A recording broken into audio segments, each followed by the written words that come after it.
On va évoquer la santé de l'hôpital. Nous sommes en compagnie de Mathias Vargon. Bonjour, vous êtes chef de service des urgences et du SMUR, structure mobile d'urgence et de réanimation du centre hospitalier de La Fontaine à Saint-Denis, directeur de l'Observatoire des soins non programmés d'Île-de-France, fondateur du think tank La Fabrique de la Santé, et vous voulez également que l'on évoque le fait que vous êtes le mari d'Emmanuelle Vargon, ministre délégué auprès de la ministre de la Transition écologique chargée du logement, afin donc d'évacuer toute polémique. À côté de vous, Agnès Hartmann, bonjour, vous êtes chef de service de diabétologie à la Pitié-Salpêtrière à Paris. On va évoquer bien entendu le Covid, mais avant tout, j'aimerais savoir comment ça se passe pour les autres maladies. Agnès Hartmann, est-ce qu'aujourd'hui, il y a encore, je ne sais pas quel terme employer, un problème pour les malades qui viennent vous voir alors qu'ils n'ont pas le Covid? Bien oui, ce problème, je pense que tout le monde commence à en être conscient, c'est le manque de personnel. C'est-à-dire qu'on a comme objectif de prendre en charge cette fois-ci à la fois les patients qui viennent pour une infection avec le Covid, mais de ne pas laisser sur le bord de la route ceux qui viennent pour autre chose. Et on est confronté à deux problèmes, à vrai dire. Je vais voir ce qu'en pense mon collègue, mais on voit arriver aux urgences, non pas plus de patients que d'habitude, mais des patients plus graves, même sans Covid, et la nécessité d'hospitaliser ces patients en nombre plus important. Pourquoi plus grave? Parce qu'ils se sont abstenus pendant quelque temps de venir vous voir? Il faut réfléchir à ça, probablement qu'ils sont abstenus, probablement qu'il y a aussi des médecins généralistes qui n'ont pas rouvert leur cabinet, ils ont été très touchés par le Covid. Pas rouvert, et qui n'ont pas rouvert leur cabinet depuis le confinement, probablement qu'ils ont décidé de prendre leur retraite alors qu'ils y réfléchissaient. Enfin, c'est des hypothèses. Et on est confronté à un deuxième problème, qui est que par rapport à janvier-février, où on avait déjà tiré la sonnette d'alarme sur l'état du service public hospitalier, il y a des unités, moi je suis frappée dans mon hôpital, qui est un hôpital qui avait historiquement des départements de haut niveau de recherche, en neurologie, en cardiologie, en chirurgie cardiaque, des unités fermées par manque de personnel du jamais vu. Et donc on est très inquiet à cause de cette situation qui est différente de janvier-février. Mathias Vargon. Alors moi, j'ai pas du tout la même vision. Moi, je travaille dans un hôpital public également, mais pas à la PHP, puisque Madame Hartmann est à la PHP. Donc un hôpital qui est moins bien doté que ceux de la PHP, qui a moins de lits, puisque la Pitié-Salpêtrière, c'est 1600 lits. Le mien, ça doit être de l'ordre de 450 avec la gynécologie. Et j'ai pas du tout la même vision. Ça veut pas dire que ça va bien, hein. Mais ces patients graves sont arrivés en mai-juin. Alors effectivement, on avait énormément de patients graves, à la fois sur le plan somatique, c'est-à-dire sur le corps, mais également patients graves hors Covid. Hors Covid, évidemment. Et puis des patients psychiatriques très très graves. La situation en Seine-Saint-Denis est très différente de celle de Paris intramuros, où il y a moins de psychiatrie, les patients sont moins bien suivis, enfin, ils échappent au système. Actuellement, nous, pour l'instant, la situation est extrêmement tendue. On a plus de patients, mais un peu plus de patients. On n'est pas dans une situation telle que celle de mars-avril. Excusez-moi, j'espère que ce n'est pas le Covid. Vous avez un masque. Oui. Et donc, on est dans une situation plus tendue, comme en hiver, en fait, comme en décembre, janvier. Nous, on n'a pas fermé d'unité. C'est ça qui est un peu étonnant, alors qu'on a moins de personnel. Quand on compare les taux de personnel à PHP, c'est-à-dire ce grand CHU parisien, et les centres hospitaliers qui sont du public, mais qui ne font pas partie de la PHP, et donc qui n'ont pas cette partie recherche, enfin on fait de la recherche quand même malgré tout, eh ben, on n'a pas ça, on n'a pas fermé d'unité. Actuellement, notre problématique, c'est de jongler entre les patients Covid et les patients non Covid. Et c'est-à-dire qu'on est obligé de pas fermer des lits, mais on est obligé d'avoir des chambres seules, le temps d'être sûr que les patients ne sont pas Covid. Mais c'est-à-dire qu'en fait, dans vos deux hôpitaux, il n'y a toujours pas deux circuits, enfin je ne sais pas si c'est souhaitable, mais en tout cas, au moment de la crise de mars, il y avait deux circuits, ça n'est plus le cas aujourd'hui. Alors, en fait, c'est des circuits qui sont virtuels. C'est des circuits qui sont virtuels. Alors qu'on croyait pouvoir faire ça au début, mais en fait, on s'aperçoit, et nous aussi, on découvre au jour le jour comment s'organiser. On a des circuits virtuels. Ça ne veut pas dire qu'il y a une partie de l'hôpital qui est dévolue au Covid, une partie qui n'est pas dévolue au Covid. On a des zones Covid, on a des services Covid. On a préféré faire comme ça, mais plus pour des questions d'organisation, puisque maintenant, on arrive quand même à se changer, mais ça permet au personnel de ne pas passer d'un patient Covid à non-Covid avec le risque de l'infecter. Mais si, on a défini ça. Le problème, c'est les chambres. C'est-à-dire qu'on n'a pas suffisamment de lits. Alors ça, nous les urgentistes, on n'a pas découvert ça au Covid. C'est un problème de personnel, c'est un problème... C'est un problème de personnel aussi, mais il y a le lit, il y a le personnel. Ça, c'est des choses dont on se plaint depuis 20 ans. À la Pitié-Salpêtrière, où il y a 1600 lits, tous les jours, il y a des patients sur des brancards le matin. Agnès Hartmann. Oui, alors je parle de mon hôpital pour être concrète, parce que mais au collectif Interhôpitaux, on a des remontées sur nos groupes de liaison d'une centaine d'hôpitaux de France. Et je suis pas dans le seul hôpital de France où il y a un manque de personnel. Le manque de personnel concerne beaucoup d'hôpitaux actuellement en France. Manque de personnel, est-ce qu'il est possible de préciser de quel type de personnel les hôpitaux manquent-ils aujourd'hui ? Essentiellement, le plus urgent, c'est le manque d'infirmières. D'infirmières, c'est-à-dire ceux qui sont en première ligne au lit des patients. J'ai vu qu'il y avait un taux de burn-out, pardonnez-moi, je vous ai coupé, j'ai vu qu'il y avait un taux de burn-out très important parmi les infirmières, oui. Les infirmiers, 58%. C'est ça, on voit partir, là, ces dernières semaines. Alors on les retient un peu parce que leur statut fait qu'on peut les retenir un peu, mais des tas de gens sont sur le départ, ils veulent quitter l'hôpital public, ils ne changent pas forcément de métier, mais ils vont travailler dans des laboratoires. La mort dans l'âme, hein. Franchement, ils nous disent que ce qu'ils vont faire est beaucoup moins intéressant, mais ils vont travailler dans des laboratoires, dans des services de vaccination, pour avoir leur week-end, pour enfin être du matin, etc. Et il y a des hôpitaux en France où c'est un peu différent, les situations ne sont pas partout les mêmes, il y a un manque de personnel, mais il y a aussi dans certains hôpitaux de région, en particulier un manque de praticiens hospitaliers maintenant qui est considérable, et en particulier dans les services d'urgence, mais aussi dans toutes sortes de services, parce que pareil, les conditions de travail ont été tellement dégradées ces dernières années par la pression qu'on a eue sur l'activité que les praticiens hospitaliers non plus ne s'y retrouvent plus dans certains endroits, et en particulier ceux qui font des gardes de nuit, qui assurent la continuité des soins. Donc il y a une double urgence sur l'hôpital public actuellement. Mais est-ce que vous êtes en train de subir le contre-coup de la fatigue que l'on imagine bien volontiers liée donc à l'effort inouï consenti par l'hôpital depuis le début de la crise du Covid ? Alors, bien sûr, il y a cette fatigue, mais je pense que la fatigue, c'est la goutte d'eau qui fait déborder le vase. Puisque nous avons tiré la sonnette d'alarme il y a plus d'1 an, enfin il y a quasiment 1 an maintenant. Donc ça n'allait déjà pas bien, et la fatigue par-dessus, bien sûr, pousse les gens encore plus à partir, mais ça veut dire qu'ils n'ont pas été entendus. Il y a eu une politique de ressources humaines depuis des années à cause de la tarification à l'activité qui a été maltraitante. Moi, je l'exprime comme ça. Et les gens n'ont pas été entendus et n'ont pas l'impression de l'être. Donc, il y a une rupture du rapport de confiance. Mathias Wargon. Alors, moi, je rejoins ma consoeur là-dessus. On n'a plus de personnel depuis des années. Alors, je ne mets pas ça sur le dos de la tarification à l'activité parce que chez les urgentistes, une des raisons évoquées, c'est cette recherche permanente de lits. Moi, ça fait 25 ans que je suis à l'hôpital. 25 ans, j'étais à l'AP, j'étais dans d'autres services d'urgence. 25 ans qu'on cherche des lits. C'était encore pire avant la tarification à l'activité. Je ne défends pas la tarification à l'activité, parce que je pense que ce n'est pas le bon système, mais c'était encore pire avant.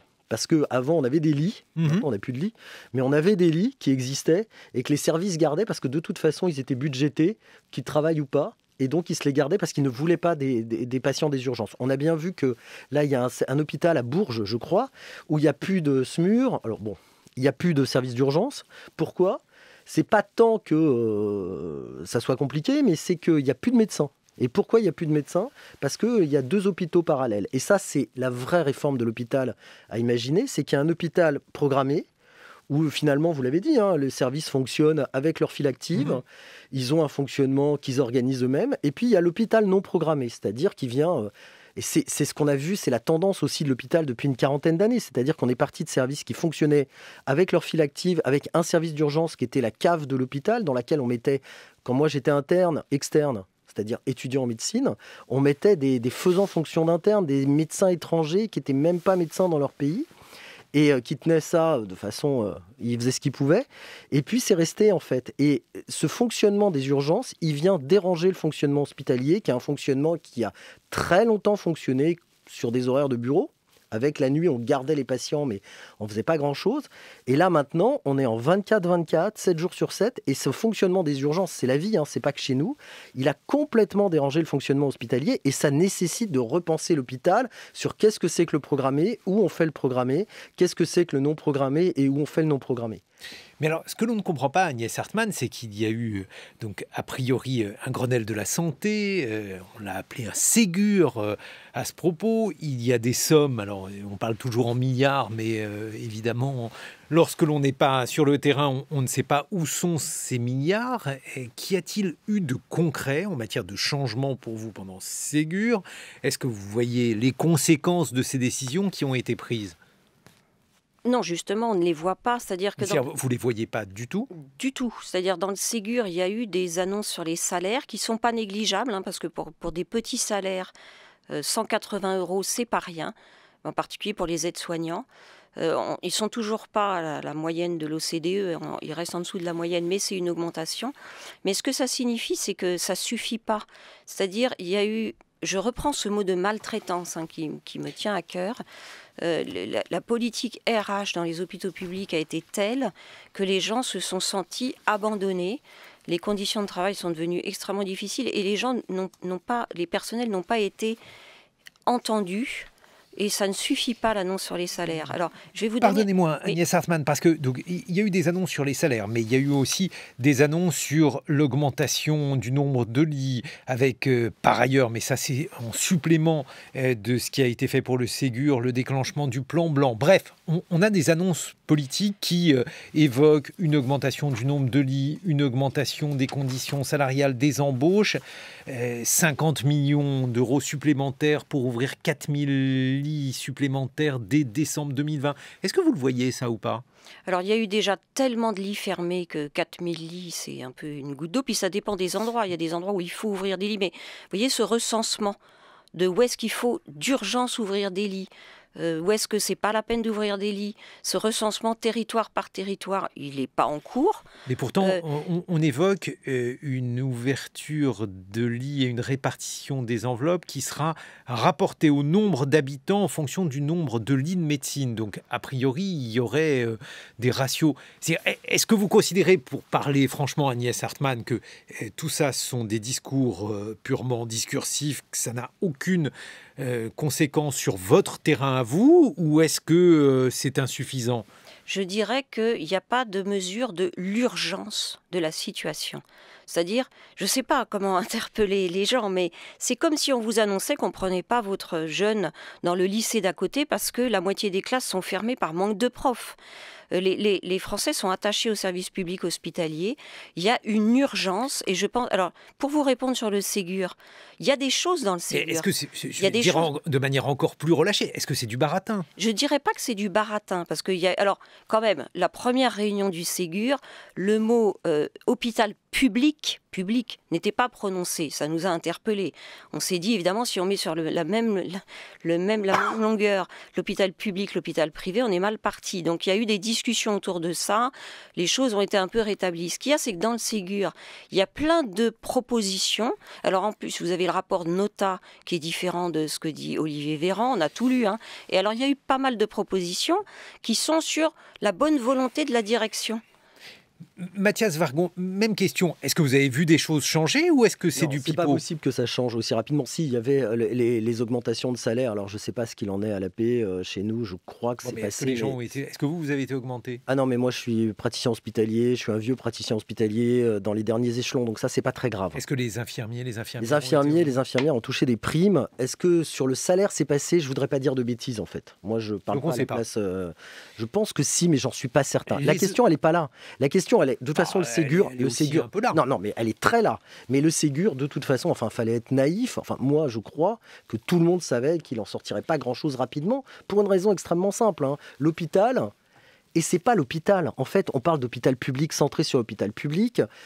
Moi, je n'ai pas adhéré aux thèses du collectif interhospitalier parce qu'il était dirigé essentiellement par des gens de l'assistance publique. Alors, j'ai rien contre les gens de l'assistance publique. Que ça soit clair, on m'a fait ce reproche-là. Hélas, tous mes amis appartiennent à l'assistance publique et sont même PUPH. La question, professeur de médecine, la question, elle est voir le système hospitalier à partir, et le système de santé à partir des CHU, c'est-à-dire des centres hospitalo-universitaires. c'est se tromper complètement de mon point de vue. Il faut une réforme complète du système de santé. À la fois dire on n'a pas parlé de l'hôpital public, c'est ce que nous reproche un peu tout le monde, c'est qu'on n'a parlé que de l'hôpital public au Ségur. On n'a pas parlé des cliniques, on n'a pas parlé des médecins libéraux. Or tout ça c'est un système. On est dans un système très hospitalo-centré où on croit que nous on va pouvoir tout faire, où tous les moyens doivent aller à l'hôpital. Moi je pense qu'on est au 21e siècle. Il y a beaucoup de choses qui sont faites à l'extérieur de l'hôpital, dans le service de Madame Hartmann d'ailleurs, puisque vous faites de la télésurveillance, des choses comme ça, et qu'il va falloir revoir tout ce système. Et croire qu'en un mois au Ségur, enfin, moi je sais pas, mais moi j'y croyais pas en tout cas. Bon, mais alors là, on parle pas d'un mois, on parle de 2 mois, puisque dès décembre 2020, il y aura 4000 lits supplémentaires. Vous avez des lits supplémentaires? Non, mais ça, alors, les lits, on va en parler rapidement, mais un lit, c'est pas vous allez acheter un lit, ça c'est le plus... Et encore, c'est un lit d'hôpital, c'est pas un lit Ikea, donc ça se commande, mais c'est pas ça le problème, c'est qu'il faut des locaux pour mettre ces lits, il faut un équipement autour de ces locaux, des salles de bain, des toilettes, enfin, genre de choses, c'est pas un lit, c'est surtout du personnel, c'est-à-dire des brancardiers, des aides-soignants, des ASH, c'est-à-dire les gens qui font le ménage, et qui sont aussi importants que les docteurs, les infirmiers, et quelques docteurs là-dessus, et tout ça, puisqu'on dit déjà qu'on en manque. En fait, il y a une réforme, on a un problème, on a des problèmes qui sont différents selon les régions, et les gros problèmes qu'on a en région parisienne, c'est que nos infirmières qui sont, vous l'avez dit, très en dessous de l'OCDE, enfin de la moyenne de l'OCDE, c'est encore plus difficilement tenable en région parisienne qu'en province. Et donc, évidemment qu'on ne va pas les avoir d'un claquement de doigts, ces lits. Agnès Hartmann, est-ce que là aussi, vous avez vu ces lits supplémentaires, alors peut-être uniquement pour la PHP, peut-être uniquement pour les 100 hôpitaux, c'est pas rien, puisqu'il y a une centaine d'hôpitaux dans le collectif que vous représentez, donc est-ce que ça, c'est quelque chose d'effectif? Non, c'est pas effectif. Le retour des régions et des centres hospitaliers généraux, parce qu'il y en a beaucoup dans le collectif interhôpitaux. Donc ces 4000 lits, c'est du baratin? Alors, moi, ce qui me choque le plus, c'est, si vous voulez... Il y a encore du personnel qui est là. Non mais j'insiste, Je suis désolé, je vais vous embêter à nouveau, Agnès Hartmann, mais là j'ai la déclaration du ministre sous les yeux. Il dit on va ouvrir 4000 lits supplémentaires en décembre. Il ment? Écoutez, on n'est pas en décembre. Voilà. Non, mais enfin, ça se rapproche quand même. Ça se rapproche. Et puis il y a beaucoup. Je veux revenir quand même sur ce qu'il y a dans le Ségur de facultatif. C'est ça qui est le plus marquant. C'est-à-dire dans le Ségur, on demande aux directions. Alors d'abord, les directions qui ont appliqué cette politique de ressources humaines qui a été catastrophique et qui fait que les gens s'en vont, ça bouge pas. Les directions sont toujours là. Leur feuille de route, est-ce qu'elles en ont eu une nouvelle en disant attention, les personnels s'en vont, il faut faire d'urgence quelque chose pour que les gens restent, il faut des annonces fortes. Dans le Ségur, il y a des choses facultatives, la gouvernance, et expérimenter si vous le voulez, d'associer des soignants à la direction, si vous voulez. Je vous vois opiner du chef, Mathias. C'est un vrai problème depuis 25 ans, c'est la gouvernance. Et le gros mot, c'est le management à l'hôpital. On ne fait pas de management. Moi, je dirige un service d'urgence. Je considère que je suis le patron. Ça, il ne faut jamais le faire. C'est pas bien. En fait, il y a les directions d'un côté, les chefs de service de l'autre. Parce que il faut. En fait, moi, ce qui m'agace énormément, c'est, et je ne nie pas les problèmes qui ont été engendrés par toutes ces millefeuilles administratifs. Mais les médecins n'ont jamais voulu vraiment prendre le pouvoir. Si, avoir le pouvoir, avoir tout le décorum du pouvoir, que ça soit dans les centres hospitaliers généraux, mais aussi et surtout dans les centres hospitaliers universitaires qui sont dirigés, je vous rappelle que les professeurs de médecine sont payés par l'université essentiellement. Puis, ils ont un mi-temps hospitalier, mais leur vrai rattachement, c'est l'université. Et donc, on a considéré qu'on a laissé aller, on a tout lâché. Moi, il y a 25 ans, j'ai vu qu'on lâchait au directeur. Et maintenant, personne ne veut reprendre. Nous, on a proposé à la Fabrique de la Santé qu'il y ait des binômes médecins et pas des présidents de CME élus, qui est des binômes médecins-directeurs, ça marche pas. On se retrouve dans quelques instants, Mathias Wargon, Agnès Hartmann, pour continuer d'évoquer la santé de l'hôpital public. Et puis, on évoquera, bien entendu, les chiffres de contamination qui augmentent. Et ce que vous observez, vous, sur le terrain, 8h sur France Culture. 7h, 9h, les matins de France Culture.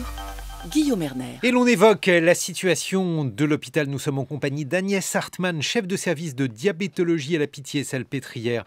À Paris, Mathias Wargon, chef de service des urgences du centre hospitalier de La Fontaine à Saint-Denis, et Marie-Emmanuelle Wargon, qui est ministre déléguée auprès de la ministre de la Transition écologique. Mathias Wargon, vous la voyez, la deuxième vague?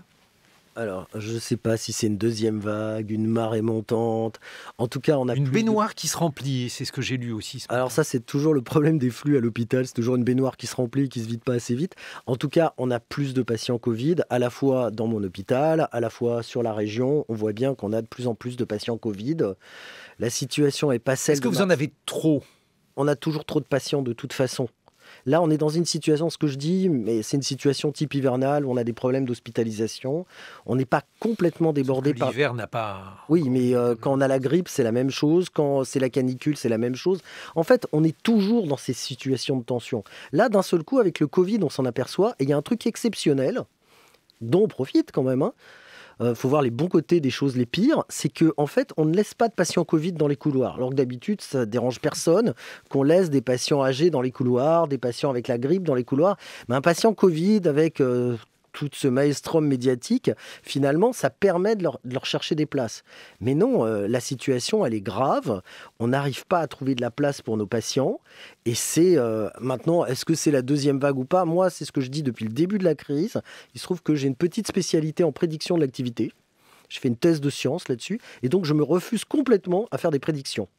Parce que je n'en sais rien. Ce que je vois, c'est qu'on a beaucoup de patients. Agnès Hartmann, même question. Oui, bien sûr, même impression, ça augmente progressivement, mais sûrement. Donc, dans les cellules de crise, on dit qu'on peut anticiper à 15 jours, mais pas plus loin. Mais on prévoit...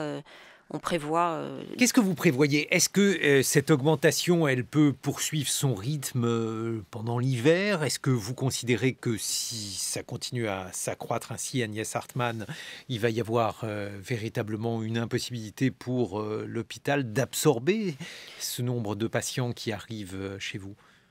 Oui, je dirais qu'en fait, on n'ose même pas le regarder. Je vais vous dire, la situation est quand même assez dramatique. C'est-à-dire que quelque part, on se dit, bon, 15 jours, allez, on prévoit 15 jours, on s'organise sur 15 jours.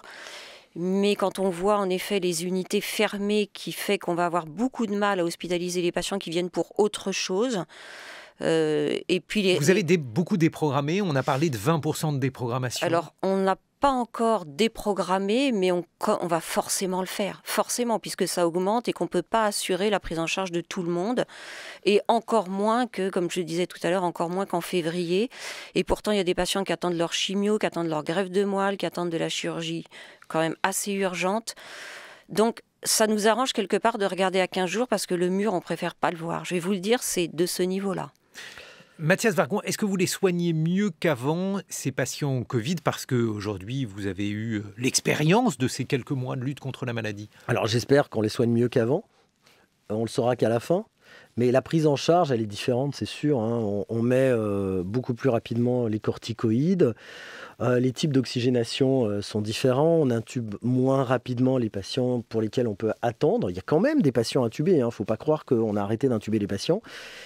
Et on a une durée de séjour des patients qui n'est pas aussi longue. Maintenant, on est au début. Est-ce qu'on est au début? J'en sais rien. Est-ce qu'on va arriver sur un plateau? J'en sais rien. Mais pour l'instant, ça se passe un poil mieux que la dernière fois. Mais ça ne veut pas dire... Enfin, un poil mieux. Un poil moins mal que la dernière fois. Et donc, la prise en charge des patients est différente. Mais je rappelle qu'il n'y a toujours pas de traitement spécifique du Covid, aucun traitement spécifique. Il y a les corticoïdes, ce n'est pas un traitement spécifique, ça empêche un peu ce qu'on a appelé la tempête inflammatoire. Donc, on fait très attention. Le seul traitement actuellement, c'est la prévention. La prévention, c'est les tests, c'est l'isolement, c'est la seule prévention. Et en termes de profil des patients, est-ce que ces gens que vous accueillez sont les mêmes que finalement? Alors c'est compliqué parce que en fait, même sur l'Île-de-France, quand on regarde les statistiques, les patients sont pas les mêmes. Et d'un département à l'autre, les patients sont pas les mêmes. On voit bien qu'à Paris, on a une très très forte incidence chez les très jeunes, chez les jeunes adultes. C'est en train de gagner les patients les plus âgés. Pendant un moment, les patients plus âgés étaient préservés. Et les très jeunes vont à l'hôpital? Bah non, mais ils sont... Alors, il y en a quand même une partie qui va à l'hôpital. Faut pas croire que parce que vous avez 25 ans, vous ne risquez strictement rien. C'est pas vrai. Vous risquez beaucoup moins. Faut pas non plus affoler les gens pour rien. Mais vous risquez de répandre le virus, en fait. Et on est sur ce genre de choses et on n'a pas de traitement. Agnès Hartmann, vous qui êtes spécialiste de diabétologie, on a parlé justement beaucoup des comorbidités. Qu'est-ce que vous observez à cet égard ? Les comorbidités restent les mêmes. Alors ça, c'est un petit peu précisé parce que l'âge est quand même une comorbidité majeure, le surpoids et l'âge.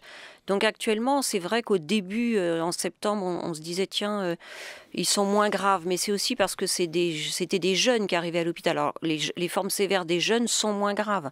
Et maintenant que ça commence à toucher les autres catégories d'âge, je pense qu'à terme, on va voir la même gravité arriver à l'hôpital. Donc faire très attention avec cette idée qui court que le virus serait moins virulent ou moins sévère. Il y a un biais, en fait, depuis quelques semaines, mais petit à petit, quand les classes d'âge supérieures vont être touchées, on va avoir le même risque de forme très sévère. Et est-ce que vous comprenez le lien entre le diabète, puisque donc, c'est votre spécialité, et le Covid? C'est le lien, il est en fait avec le surpoids. Il n'est pas tant avec ni la glycémie, ni le fait d'être diabétique. Les patients diabétiques minces ne font pas plus de forme sévère que les autres. Donc c'est vraiment l'âge et le surpoids, un surpoids particulier qu'on observe dans le diabète. Particulier, c'est l'hypothèse actuelle. C'est le surpoids qu'on appelle abdominal, qui exposerait plus aux formes sévères. On est en cours de recherche pour comprendre. Parce qu'aujourd'hui, on ne sait pas, on ne comprend pas très bien ce qui se passe. Non, on ne comprend pas très bien ce lien. Et en termes de médicaments, de traitement, est-ce que ça change quelque chose ? Non, pour l'instant, en effet, on a validé les corticoïdes pour essayer de limiter la phase inflammatoire qui était la plus grave. Donc, en effet, c'est le seul traitement actuel qui permettra peut-être d'éviter trop de formes sévères. Mais il y en aura. Et Mathias Wargon... Il y en a déjà. Il y en a déjà. Mathias Wargon.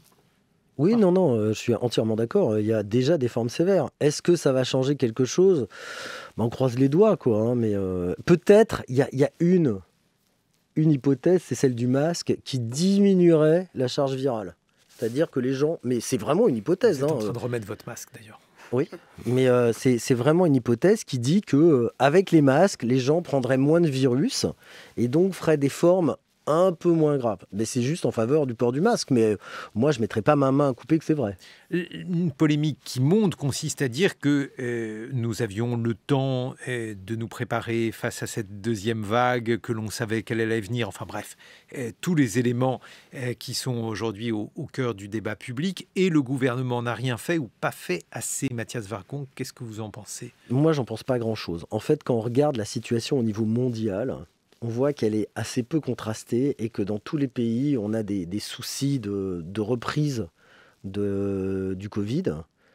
Et je ne sais pas si le gouvernement aurait fait plus, moins, ce qu'il aurait dû faire. En fait, ce n'est pas mon boulot de dire ça. Mon boulot, c'est d'être aux urgences et de recevoir les patients.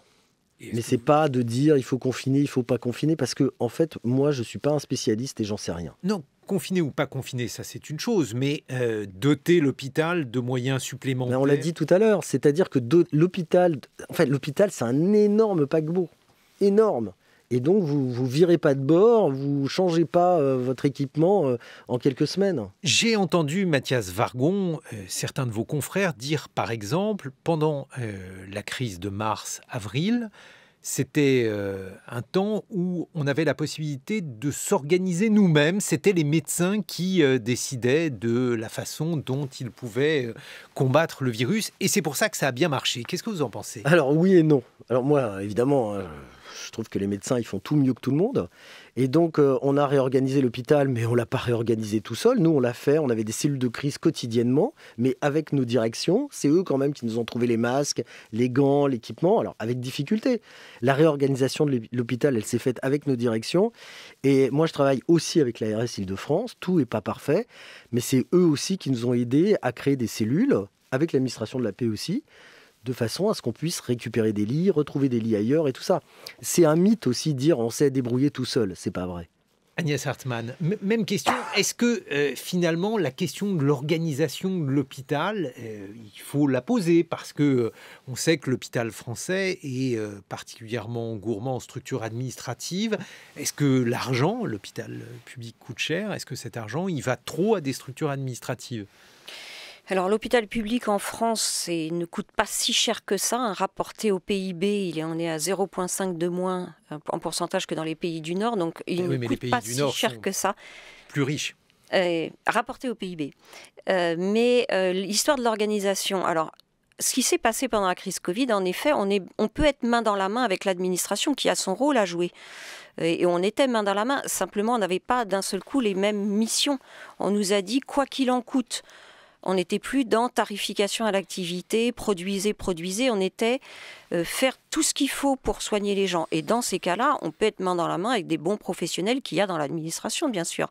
Et l'organisation, on voit à ce moment-là qu'elle est efficace. C'est-à-dire, on ne peut pas, comme l'a fait Emmanuel Macron, reprocher à une infirmière devant son hôpital de ne pas être organisée. Le soin...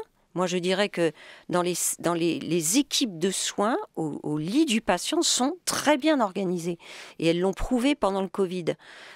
Après, il faudrait faire en effet un point sur le rôle de chacun dans l'hôpital. Quelles sont les missions de chacun? Et je reviens quand même... Vous ne trouvez pas qu'il y a trop de structures administratives? Il faudrait l'évaluer au moins, ça n'est pas fait. En effet, il y a eu une inflation d'administratifs. Alors si, je vais vous dire, il y a des couches qui nous ont été rajoutées dans le cadre de pôles à la PHP, ça s'appelle des DMU.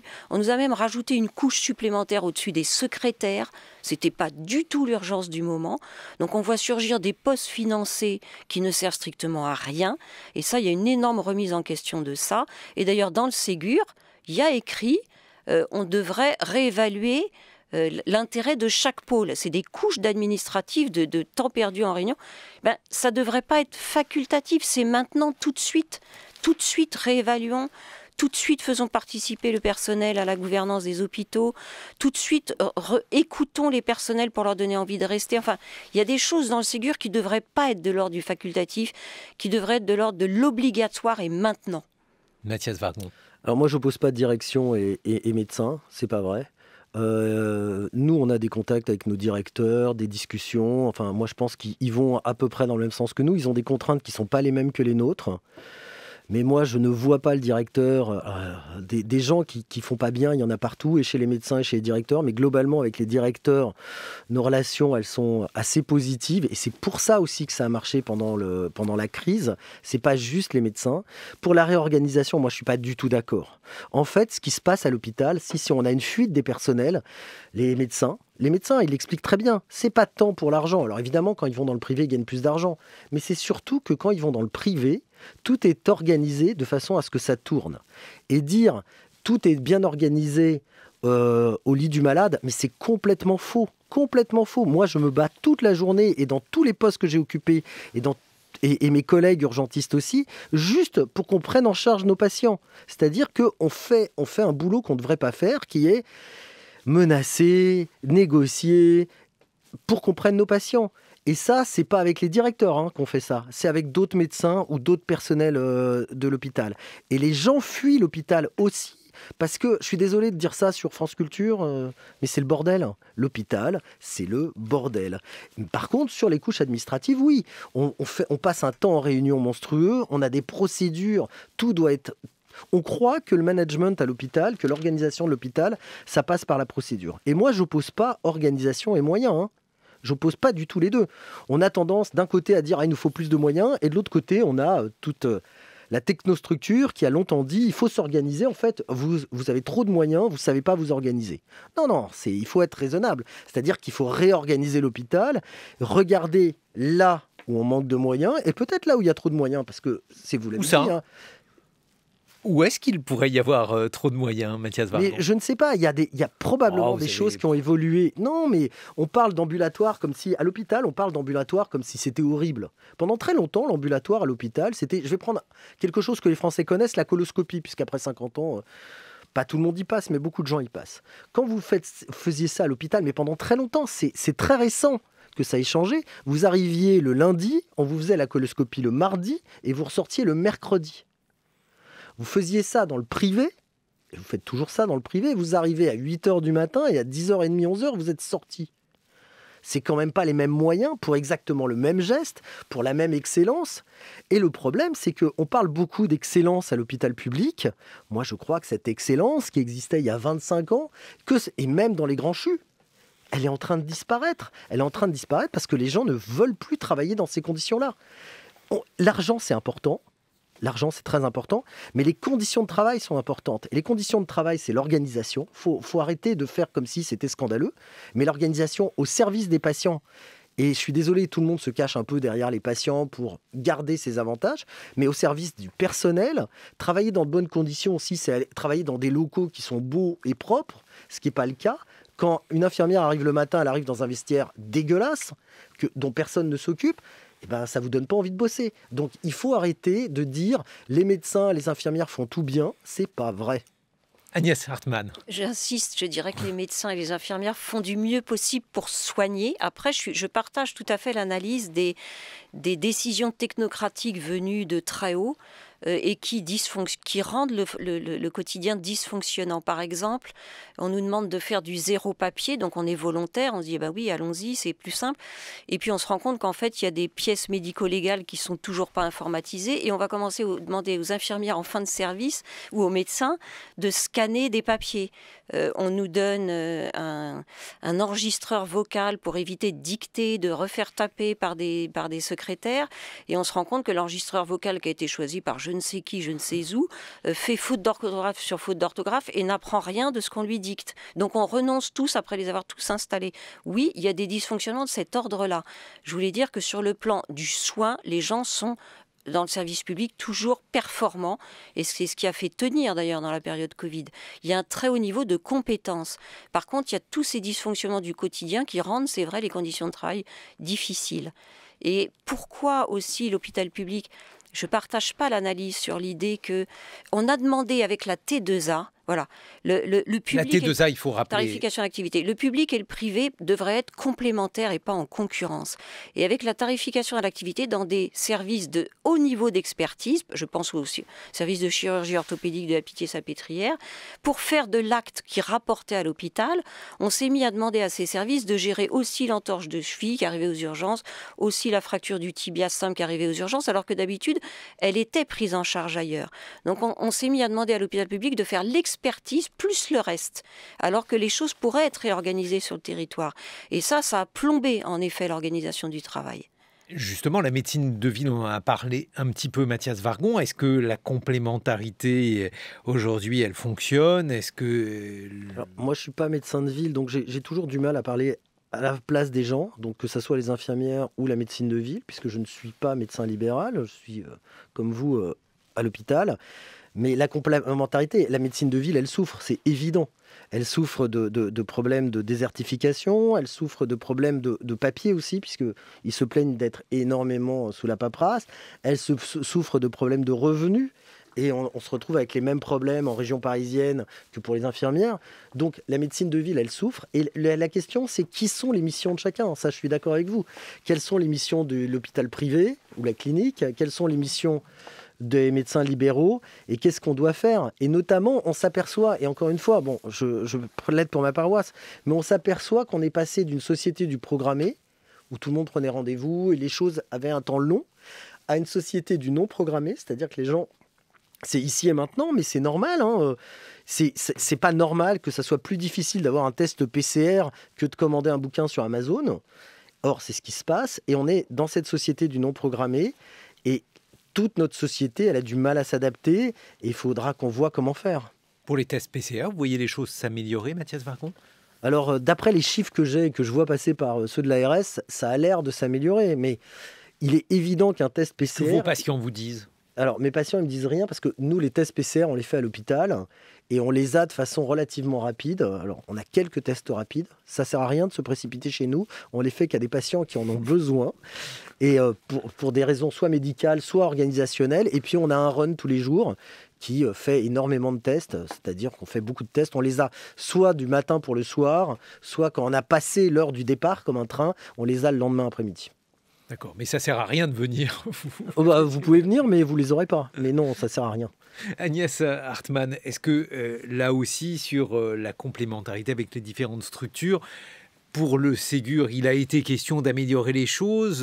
Bon, Mathias Vargon a dit que les choses ne pouvaient pas bouger immédiatement en quelques semaines, mais est-ce que malgré tout, pour vous, ça va dans le bon sens ? En tout cas, travailler sur le territoire pour évaluer les besoins de santé et travailler globalement sur les territoires pour répondre aux besoins de santé de la population en répartissant les rôles, oui, bien sûr. Mais je suis désolée d'être là à insister. On est dans les semaines à venir, on va être en grande difficulté et je pense qu'il faut qu'il y ait un message politique fort pour que les gens reviennent travailler à l'hôpital public. J'insiste parce qu'il y a une urgence dans les semaines à venir. Et ce message n'a pas été compris par les politiques qui ne donnent aucune directive aux directions pour arrêter de maltraiter le personnel et lui donner envie de rester. Il y a l'histoire des quotas, c'est-à-dire toujours ces ratios. Ça reste une obsession des directions, les ratios une infirmière pour 13, 14, 15 lits. Dès qu'on est sorti du confinement et du Covid, on est revenu sur cette histoire de ratio qui a maltraité le personnel. Donnons d'urgence une feuille de route aux directions. Pourquoi ? Parce que le ratio est mauvais, il ne faudrait pas de ratio ? Il faudrait l'évaluer. Il y a des endroits où une infirmière pour 12 lits, ça marche très bien. Il y a des endroits où une infirmière pour 12 lits, c'est catastrophique. Il y a d'ailleurs dans le Ségur, dans le rapport Nota, il faut évaluer les besoins service par service, hôpital par hôpital et les faire remonter à l'ARS. Ça traîne quelque part dans le rapport Nota. Il n'y a pas de feuille de route là-dessus, il n'y a pas de ressenti d'urgence là-dessus. Il est urgent de le faire. Il faut des signaux forts pour les personnels. Qu'est-ce que vous en pensez, signaux, Vargon ? Parce que je voyais... Moi, je n'ai pas la même vision. Enfin, je suis dans un autre hôpital et on voit ça aussi à l'aune, on ne connaît pas les directeurs d'ailleurs, on voit ça à l'aune de ses propres directions. Moi je n'ai pas vu ça comme ça. On a énormément de problèmes de recrutement, c'est vrai. Ces problèmes, ça fait 25 ans qu'on les a. Ça a commencé dans le service public, par les hôpitaux, puis d'un seul coup, ça a atteint les CHU, mais les CHU ont été atteints très très tard. Les quotas de personnel entre les CHU et les CHG n'ont rien à voir. Quand la grève des urgences a été déclenchée, moi j'ai découvert le nombre de personnel pour 10 000 passages, ça a été normalisé dans certains CHU, mais moi j'aurais rêvé de n'avoir ne serait-ce que 2/3 de ce personnel-là. Donc on se retrouve avec, oui, il faut évaluer, non, il faut arrêter de dire que tout le monde fait les choses bien, il faut qu'on soit dans une logique d'excellence, de qualité, mais l'excellence et la qualité, ça a un coût, il faut savoir aussi ce qu'on dépense. Moi je ne crois pas qu'on va pouvoir, je ne crois pas au Père Noël, le Ségur. Il faut qu'on arrête d'être hypocrite. Tout le monde savait dans la profession, tout le monde savait que ça allait servir à donner des augmentations et puis le reste, point barre. On ne décide pas de réformer un système de santé qui se casse la gueule depuis 25 ans en 2 mois. Non, mais il ne faut pas être hypocrite. Je ne sais pas ce que le ministre avait dans la tête. Je ne sais pas, mais... Enfin, moi, je connais des gens, tout le monde me disait « Oui, bon, on va donner de l'argent aux infirmières, et puis voilà. » Et c'est exactement ce qui s'est passé. Et dire « On va réformer... » tout ça en 6 mois, alors qu'on se tape le Covid, c'est juste pas possible. Un mot de conclusion, Agnès Hartmann. Est-ce que vous pensez qu'il y a aujourd'hui une oreille plus attentive du gouvernement ? On parle de deuxième vague, on parle d'une situation qui aujourd'hui devient problématique. Espérons qu'elle le soit. En fait, on a du mal à savoir si... les Français, enfin, c'était pas dans le programme de ce gouvernement de laisser s'écrouler l'hôpital public. Donc, on a du mal à savoir s'il y a une vraie préoccupation politique sur l'hôpital public ou pas. Et voilà, il est urgent que les choses soient claires. Un mot de conclusion, Mathias Vargon. C'est un peu la même chose. Je ne sais pas ce que ce gouvernement avait décidé. Je ne suis pas sûr de ce que les gouvernements précédents avaient décidé. Mais ça fait 25 ans. Moi, je vois toujours cet hôpital public comme quelque chose dont la façade tombe peu à peu, depuis 25 ans. Et personne ne fait rien. Et là, on a rencontré le Covid. Mais on sait bien qu'au mois de mai, tout le monde a repris ses mauvaises habitudes. Et l'administration, comme vous le soulignez, et aussi tout ce qui est l'hôpital dans son fonctionnement a repris ses mauvaises habitudes et on a commencé à retourner à une désorganisation habituelle qui fait que nous, aux urgences, on a beaucoup souffert dès le mois de mai.